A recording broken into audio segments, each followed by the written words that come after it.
You know, guys, I went to the store today and got me a good old broom. I was going to sweep these old baby dinosaurs up. But after what they did tonight, they laid an egg, got beat by 35 points. I said, nope. Y'all don't deserve a broom. Y'all deserve to get up out of here real quick. So I got my good old vacuum, getting all this old baby dinosaur poop up. Baby dinosaurs. How you win 59 games, be the #1 seed, average over 110 points a game, and get swept? Now you're going to cost Dwayne Casey his job. Dwayne Casey is a good man that y'all laid an egg for. Now y'all gone back up north since you the north, and until you get a better ball club, don't come back down south, because Braun waiting to put foots in you again. I can't believe y'all messed the bed like that, baby dinosaurs. Get out! Good night, Canada. The fadeaway to put the game away, the series away, the #1 seed away. LeBron James getting the job done. Chris Miles here with Steve Smith and Isaiah Thomas. They use the term closeout game. This is putting that in a different connotation.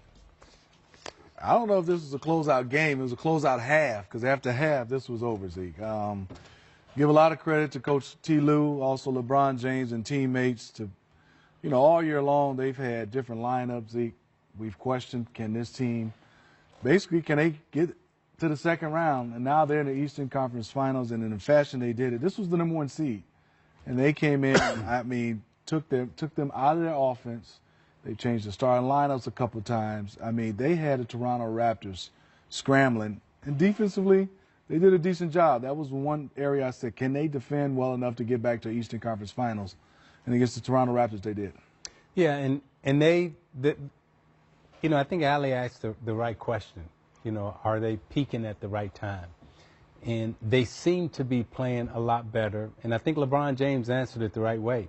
They still, to me, look like they got some room to improve, because they haven't found a way to utilize all of the pieces that they have. And in this series, Ty Lue went back to basically his older guys, his veteran guys, people who have played together before, so they understood his defensive schemes and offensive schemes. I think as they continue to incorporate the newer guys, I think they're going to continue to get better. One of the things we saw in the last 3 games of this series was Kevin Love finding his offensive rhythm. Another 23 points tonight to go with the 50 points he scored in the previous 2 games combined. That's going to be huge for them going forward, because it's documented. We know what LeBron's going to bring to the table. Yeah, it is. And obviously you want to have that guy, Kevin Love, going well for you, because he's inside out. He's a high basketball IQ player. He can understand how to pass when guys cut. And if you have him with confidence, then you just have a better team. And you're right. In this series, I thought after game 1, he found his confidence. They started playing smaller guys on him, Isaiah and Chris, and I think that was the difference. Anytime you can get touches, you're not going well from shooting on the outside. Because before that, he was just a standstill, spot-up three-point shooter until they started to go small and they started to post him up. I also want to compliment the professionalism of Tristan Thompson, right? Because he was a guy that in the Indiana series didn't play much, and then they play him in the final game, and he plays a lot of minutes, have a big impact. And then in this game, he only played 13 minutes. But the thing about Thompson that I like throughout all of this, he stayed professional and he stayed ready to play. So whenever his number was called on, he came in and did the job. And I'm looking at this Cavalier roster right now. It seems that all of them have become a little bit more professional in terms of whenever my time or duty is called, I step out on the floor and I do my job. Even a Calderon, started one game against Indiana, played big. Now you're looking at him in this Toronto series. They're moving up and down their roster, and I think Ty Lue is getting a better understanding of the players that he's coaching. The Toronto Raptors have now lost to Cleveland Cavaliers in each of the last 3 postseasons. It's LeBron James ending Toronto's run. This year was supposed to be different. They were the #1 seed, franchise record 59 wins. In home court advantage, the Cavaliers took that away in the first 2 games. Is it at just some point, Isaiah, did you ever face a team where you knew when you saw them, no matter what they had done in the regular season, we got you, we got your number? No, we did a team like that. No, I look at this, and, you know, 3 straight years we beat the Chicago Bulls in the playoffs. And, you know, they finally broke through in that 4th year. But, you know, when I look at Toronto and also, you know, Cleveland, you know, the type of dominance that Cleveland has had over Toronto, our Detroit team had over Chicago. And, you know, we would beat them 4-1, 4-2, and then it went to a Game 7, and then that 4th year, then they broke through. Toronto is at a very interesting point right now because they've had the best record in the East. They've improved every year. You got a coach, you got players. Now, can you add to that and get over the hump? What's going to happen to LeBron James? Is Cleveland going to get better? Boston is better, right?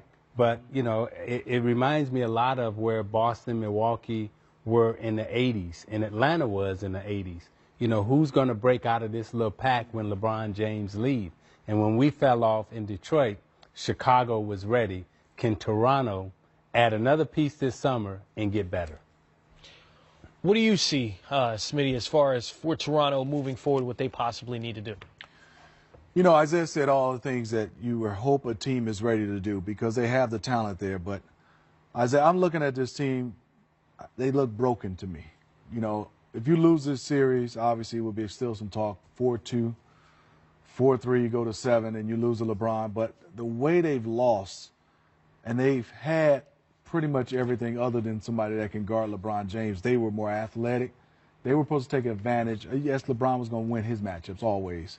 But I thought in all the other areas, they were supposed to dominate in rebounding, dominate in forced turnovers when you have so many young guys. And then also in transition, being able to get easy points. And then even in the half court, I thought they were bigger and stronger. Yeah. They couldn't do that. I don't know why. Other than this team right now looks like they are not made up to take the next step, even with all the things they've done. I think there's going to have to be some shakeups in Toronto. Yeah, and you hope that the shakeups don't ruin the foundation that they've really built, because they don't need a total overhaul. Nope. They really just need like some tweaking and some get better. And can you learn from this experience? Can you continue to learn? And one day, LeBron James may not be this LeBron James that continues to dominate you. One day you may wake up and he's human again. And like I said, I go back and I look at Chicago, and that's how Chicago looked at us. That 4th year, they looked at us as we were human, right? And they broke through. And when they broke through, they dominated for a while. Can Toronto find that intestinal fortitude to break through? Can they get better? Do they have that, you know, that player? You know, is DeRozan that player that can dominate the East? I don't know. But they got to find that or add something to it. Let's take a look at the highlight from tonight's clinching Game 4. Hey, Bron, they were physical throughout the game the other night, and especially in the 4th quarter. Would you expect that again, considering where the series is at right now? I mean, it's the playoffs. I wouldn't expect anything less of that. I mean, I go into a game thinking physicality from the beginning, so it's my mindset doesn't change. We were talking in the media room. We've seen you play a lot of your games, but we couldn't recall you taking that shot that you took at the end of the game. How many times do you think you've taken that in an NBA game? In an NBA game or at the end of a game? Maybe like you're throwing contact or something like that, trying to get a continuation, but yeah. I don't know. I don't know, to be honest. You know, I just it was good rhythm for me. I had good elevation, and you know, just trusted my mechanics, and I was able to get it to go. Brian, what's been the biggest difference in Kevin over these past 2 games? I don't know, man. You guys ask those questions all the time. He's been very aggressive, and he's made some shots. He's got it going early, and we've kind of, you know, continued to go to him. So, you know, his demeanor has been very, you know, very aggressive, and that's the kid we love. Hey, Bron, what's the view like from the top of the scorer's table? It's just another vantage point. You know, like I said, our fans are, you know, pretty riled up during the postseason. So, just another opportunity for myself and our team to just show our appreciation to their support. When you made the shot in Game 5, you had said something like, "These people know me." I was just curious, what? Some of them know. A lot of them know you. In general, though, what would you say your relationship is like with Cleveland fans now than maybe it was when you came back? I have no idea. That's not a question for me. You don't get a sense of that, though? Like, just. I don't know. Listen, at the end of the day, I have a job to do. No matter who's in the seats, no matter who's here, I have a job to do.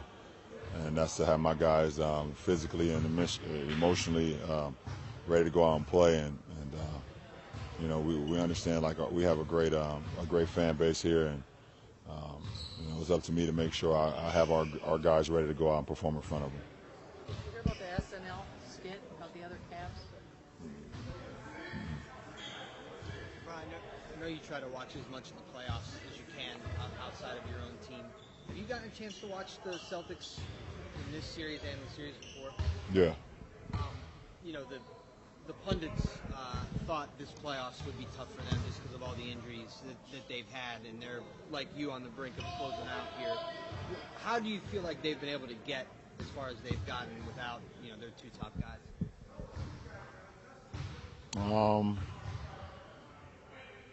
I don't really want to talk about Boston right now just yet. I still got a lot of work to do in this series. If we happen and are fortunate enough to win this series, then I can give you a lot of insight on what I feel about Boston and how they've been successful. LeBron, the way that you guys defended DeMar DeRozan the other night, that has been something that you've done in past playoff series against him as well. So what is it that you guys do so well against DeRozan that maybe the other teams haven't figured out? DeMar DeRozan has missed a lot of easy opportunities against us as well. We just try to make it a little bit more challenging, that's all. He got into the lane 4 or 5 times and missed some floaters and missed some layups, missed a couple wide open threes that he's been making. So it's easy to say the job we've done, but when you're playing against an all-star starter and a caliber player as DeMar, you just try to make it challenging on him and then hope that he misses shots. You talked a little bit last night right afterwards about the fourth quarter lead and how it got away. Now that you've had time to digest it, watch it, what happened? I think Kyle got going. Made some open shots. A couple times we didn't switch. We didn't talk our switches. And then a few times just switching Kevin onto him, we wanted that switch, and he took advantage of that matchup. So we'll be able to clean it up next game. In the playoffs have blown several substantial leads. On the one hand, you built those leads. How much of it is your struggles defensively that go back to the regular season? How much of it is you're playing good teams? I don't know. Is it something that concerns you though as you go forward? You don't need to win. You're not going to hold every lead. They're a good team, number 1 in the East, so they're going to score the basketball. And he has some tricky lineups on the floor at times. So, it's good to build a lead instead of being behind all the time, so I'll take that.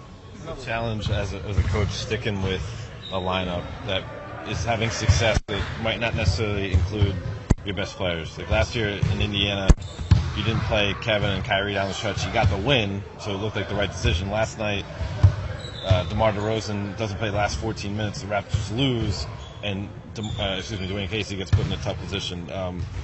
What's that challenge like for a head coach? It's a tough challenge. When your team's playing well, they finally catch a rhythm, and you've been down, you're down 14 to start the fourth quarter. They come back and, they're playing well. But, it's a tough situation. I'm pretty much worried about our team right now, not really worried about their situation. But it's a tough situation to be in because your team's playing good in a good rhythm. And you don't want to bring a guy in with, 3 minutes left and he's been out for like 15 straight minutes. That's a tough thing to do, too. So it's a fine line. John, since George Hill returned from injury, how has he played for you? And as part of the fact that you guys have not turned the ball over very much in these 3 or 4 games, partially attributed to what he's doing? Yeah, I think we get the extra ball handling on the floor. I think for him to be able to release some of the pressure from Bron for bring the ball to the court. And also, I think just defensively, he's a guy who can guard a few positions, defensively. And just that extra ball handling when they're trying to pressure us is really the most important thing. And him being able to attack downhill, getting into the paint, finishing at the basket is huge for us. Do you have a 24-hour rule with games like last night's 24 minutes, 24 seconds, for dealing with the way that game turned out last night? I mean, do you enjoy it for a day? Oh, yeah. I mean, we enjoy it. I mean, it's a big win for us. Some things we could have did better down the stretch. But we definitely enjoy it. Being up 3-0 is a great position to be in. And we know they're going to come out just like they did last night in that fourth quarter, trying to play to start the game that way. So we got to be prepared for that. Early in his career, LeBron wasn't considered to be a good closer or the guy you wanted to take the last second shot. Is that it's hard to comprehend at this point? Yes, it is. you could go off that. I mean, you obviously played with another great one. What similarities, or if any, do you see in those two players at end of game in those situations? What, Kobe or Jordan? Kobe. They want the ball. And, they're always able to will their team to a win, to a victory, whether it's making the right pass or play or making the big shot. So just their will to win and making everybody better is just the same, the similarities I see in those guys. Is it possible, though, for a guy to evolve in that kind of situation throughout his career to get better and better? Oh, yeah, for sure. Defense you got last night from JR. You look in the box score, doesn't look impressive, but when you look at what he did on the defensive side of the floor, just if you could just touch on JR, and Jeff both did a good job on DeMar, just giving him different looks. JR, he missed shooter. Well, he came in the shooter when he was sick yesterday, so he wasn't supposed to play, but he came out there and gave us his best effort, which is big for us. And they're just doing a good job of just trying to make field goals and not free throws like we talked about. We're doing a good job of keeping him off the free throw line. So got to continue to do the same thing, going forward. JR was sick yesterday, you said? After the game, Dwayne said that he thought they got what they wanted out of their lineup switch. They thought that playing Fred mitigated JR some and also took some of the bite out of Tristan by staggering Ibaka. Do you think that was effective, or how did you feel that was effective? I think because what it did, it kind of mixed their first and second unit, because we had been doing a good job with LeBron playing with our second unit, and we kind of just, played them evenly as far as that second unit goes. So I think starting some of the second unit guys and then mixing up the rotations kind of was funky for us. So but we'll be prepared for it next time. Which of those four do you like the most? You switch between LeBron and Kevin playing with, Jeff, Tristan, Jordan, and Rodney. What do you like about that dynamic the most? Well, they were small, so I try to go big. I try to go big, and hopefully he would try to match us and go big with Valanciunas, and then I was going to go small with Kyle back for Tristan, but he didn't fall for it. So, but that was the thought behind it. Yeah.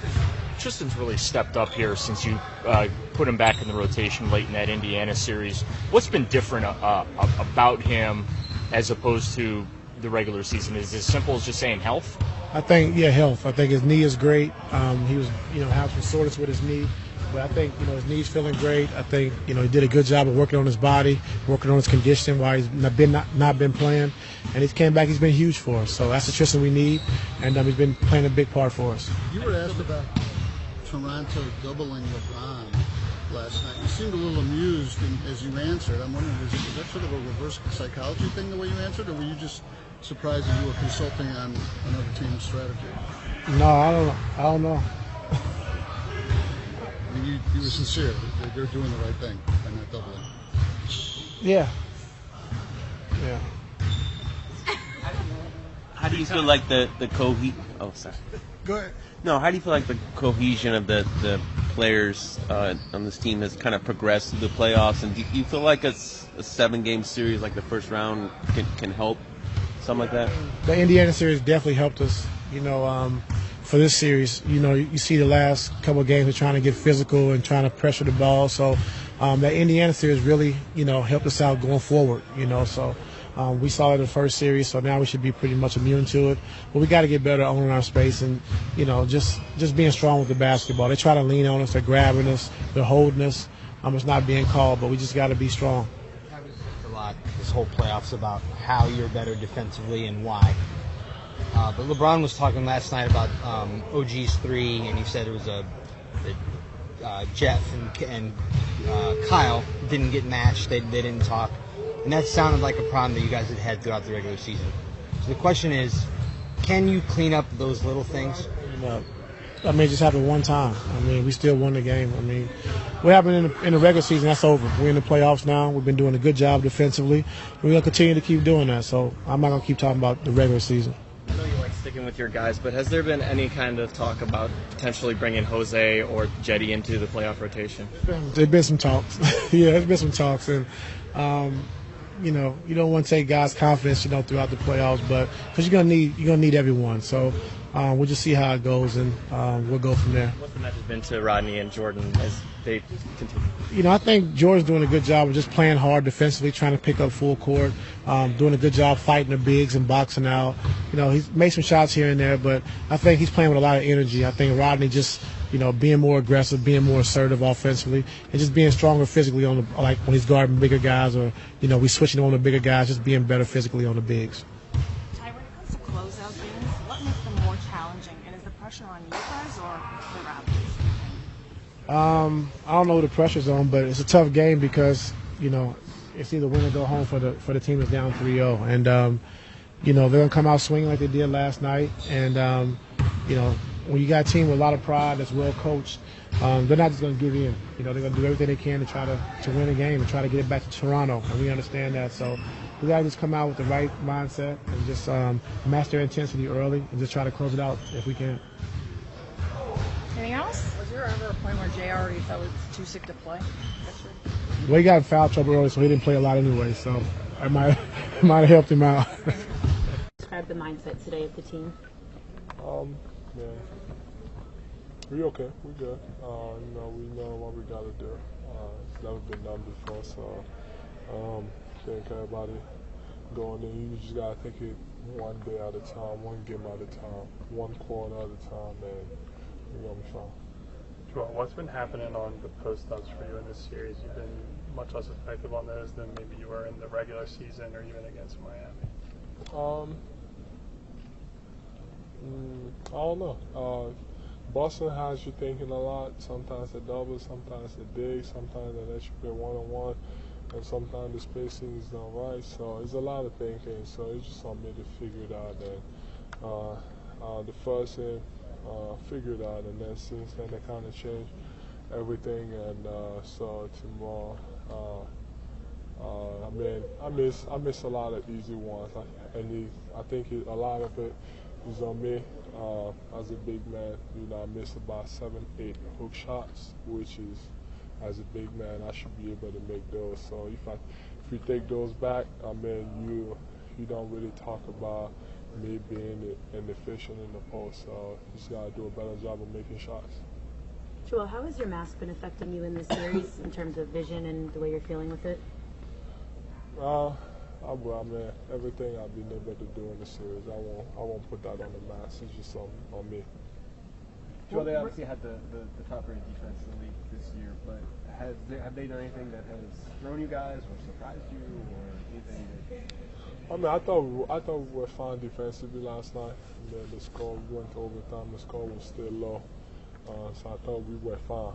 And we made a couple mistakes, but they took advantage of it. We switched a lot, especially at the end of the game, and you know, they went into ISO basketball, and I offered posting up and stuff, getting me away from the rim where I'm best at. So there's a lot of things. They do a good job. They have good coaching staff. We do too. So it's just about finding ways, like you know, we don't figure it out. Is the confidence because you look back at these games and you say, hey, if not for a couple mistakes, we could possibly up 2-1? Yeah, man, I looked at last night's game. A couple turnovers, you know, misunderstanding between JJ, Ben and I, and then I had a late turnover, and then defensively. There wasn't really, I wouldn't say there wasn't any mistake defensively. We were switching everything, anyways, especially in that type of situation. Any team will switch everything. So, but on the offensive end, we had a missed dunk, and then we could run the clock out. So like he just, like I said before, I don't like blaming that on you, but it may have something to do with it. But you just gotta do a better job. Joel, what happened on the turnover at the end of regulation there? What were you guys looking for? We run that play all the time. I mean, Ben is supposed to cut, and I'm supposed to come back and play a two-man game with JJ.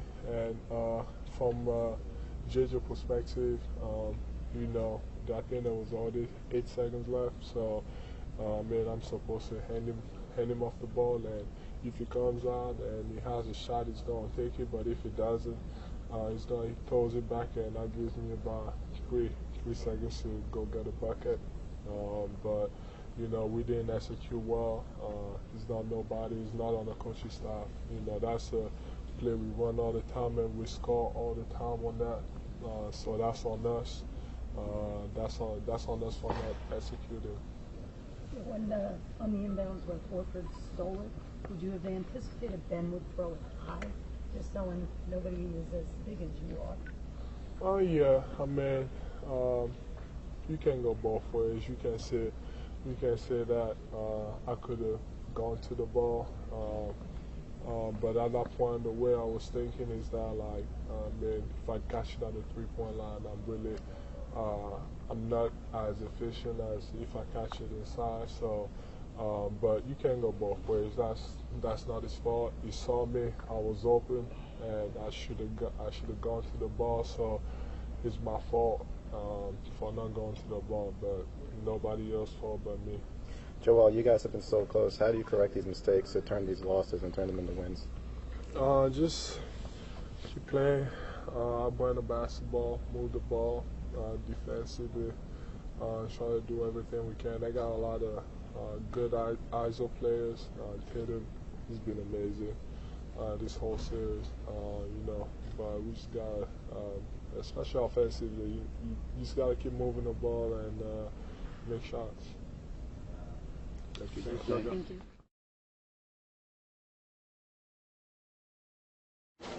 Ben, when you got that offensive rebound with about 15 seconds left in overtime, and put that shot up, what's going through your head? What happened? I got a shot that I practice a lot, right next to the rim. So you don't regret taking that to reset the offense when you're up? You never know what could happen after that, you know. I mean, I have a wide open shot that I make a lot of the time, and I missed it. Describe the frustration you guys are feeling after all the mistakes. Very frustrated, but at the same time, we gotta look on to next game. We gotta get it. Obviously, it's gonna be hard, but you know, we're up for the challenge. So in that situation, Ben, you think that not kicking it out, running some more clock, making them foul you is, you know, the better course of action? You think going right back up is? I think it was just natural instinct. You know, right next to the rim, it's a shot I take every practice, every day, every game. I take one of those, and I missed it. It's happened. That's the game. You miss shots, you make them. You win or you lose. You think the story of this game is missed opportunities for you guys? With so many different chances to win this game, man. Definitely. I mean, there's a lot of opportunities, a lot of mistakes we've made, and it's frustrating when you know what the mistakes are. But we gotta come in tomorrow and really lock in. It's gonna be very hard. Boston's a great team. They've been there before. They've been in a situation where they're close to that next round. And, you know, we want to get there too. Obviously, it's going to take a lot, but we're up for the challenge. And what was going on with turnovers late in the game? And it seemed like it was always from the same spot on the floor too, where they were picking them off. I have to look at that. I'd have to look at it. If you had been fouled in that situation, how would you have felt about going to the line in that situation? You been confident you'd have not? Yeah, I'd have been confident going to the line. The play, JJ pass in the regulation, turnover, you and Joel kind of ran into each other. Right. I was just reading Morris. He was overplaying me. I was trying to go behind the screen and look for the lob. And we had that against Miami, and I guess we were just all on a different page. Ben, before the game, Coach was saying that the playoffs are going to be the biggest learning experience, like even more so than the regular season. What are you learning about yourself in the playoffs? I got a lot of growing to do, and this is the first season I've played. The first time I played in the playoffs. I'm learning a lot. It's a great opportunity for me and myself and the team. We're all learning together. What's the biggest lesson? There's a lot of lessons. I think they're all very important. And a couple more guys. The two turnovers, the one late in regulation, the one late in overtime, inexperience. Your guys' youth and inexperience. Would you chalk it up to that? Would you think that's a fair assessment? I think just reading each other and knowing where someone wants the ball, or knowing where I'm going to throw it. So it comes down to that a little bit. It's one of those things you got to go back and look at. What did you see on the Horford steal in your opinion? I knew he was fighting for the ball, but I was assuming Joe was going to come a little bit further out. Horford read it a little quicker, and obviously just went for the ball. What were they getting as inbounds plays, getting under the basket? What were they doing to those key plays at the end of regulation? I was guarding the perimeter. I didn't see it. You guys today? It was here a couple hours. We spent time in the media room. We watched a couple mistakes from yesterday, and we practiced a little bit without contact, and just ready for tomorrow. When you're in a situation like this, I mean, how do you guys sort of regroup and bounce back? I mean, it's not easy, but at the same time, the series is not over, so we just need to keep fight, and tomorrow I hope that we're going to play a good game. How much is playoff experience playing a factor in this series, or is it just simple mistakes? I think both. I mean, we got a couple of incredible mistakes, I think, at the end of the game, but during the game too. And, we play against really good team like Boston that you can really make that kind of mistake. And we did, and I think that's why we lost that game. Being down 0-3 is obviously not an ideal situation, but does it allow you to kind of resharpen your focus and kind of just realize that you need to be better? I mean, I think it's only mentally. I think we just need, to try to stay positive and keep fighting until the end. Like I said before, I think the series is not over. I mean, game 2 we won. I mean, we was up by 22 in the second quarter. Yesterday, I think part of the game we was down by 10 for a couple of times. Then we go up by 7. So I think we still got the capacity to improve our game and just try to win the game tomorrow. So we just need to believe that and just work hard. Thank you. You're an experienced guy like JJ and Ersan. Are you trying to help the young kids like Ben and Joel just to get the pressure out of them on the playoffs? I mean, that's part of the game. That's playoff game, and like I said before, mistake I think is part of the game.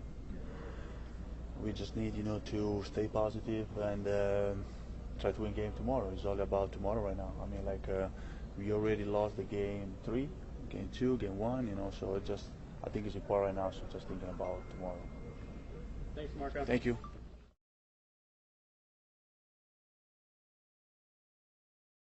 Whatever, we've seen worse. Yeah, for sure. This team has been through a lot over the past year, so this is not something we're holding our head on. We know we're playing against history and whatnot, but like Coach said the other day, why can't we be the first ones to do it? Guys came in with the mentality that it don't feel like we're down 0-3, so just a matter of making a few adjustments. That's what we did today, and then coming out game 4 and playing with this is our better urgency. How would you describe the mindset of the team today? Today, everyone was mentally locked in. We know that we let that get away from us, but everybody came in mentally locked in, and everyone still believes in the locker room and in film today when we was talking that it still can be done. No one's down, no one's defeated, and that's a great thing. That's a great sign of maturity as a team. We still think we still believe that we can do it, and as long as we have that mentality, we take it game by game. We said quarter by quarter, every possession. That's the best thing that we can do right now, and mentally, everyone's in a positive place. So what I mean, why do you guys still believe that you can do it? I'm pretty sure you saw something in the games that will make you believe that y'all can still. It was a lot of mistakes that we made on our end. You know, it wasn't too much of what they did. It was kind of mental mistakes a little bit. You know, a couple of possessions where we could have done something different.